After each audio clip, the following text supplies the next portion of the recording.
Bos días a todos amigos dende o meu recuncho de Trevinca. Hoxe, a quenda desta madrugada correspóndelle a unha nova incorporación ao noso grupo Nós, a xente do redor.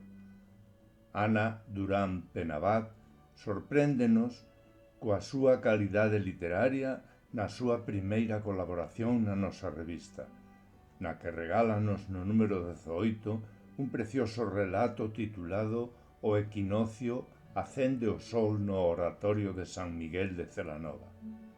Eu porei voz aos primeiros parágrafos para que vos, coa revista nas vosas mans, disfrutedes ata o final deste xenial relato.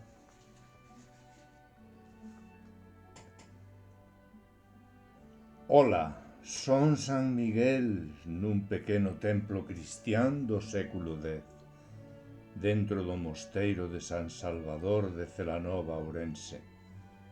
Son o máis vello do lugar e consérvome moi ben, tal como me fixeron San Rosendo, fundador do mosteiro, e os seus colaboradores, hai máis de 1000 anos.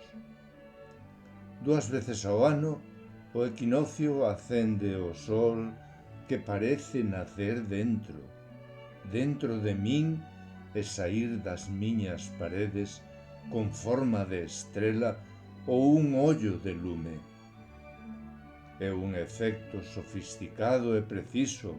A luz do amencer cólase a través de 2 pequenas fiestras para ser vista no exterior na miña parede oeste durante uns breves segundos.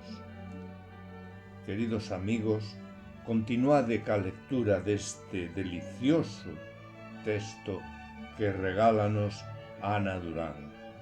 Grazas, Ana.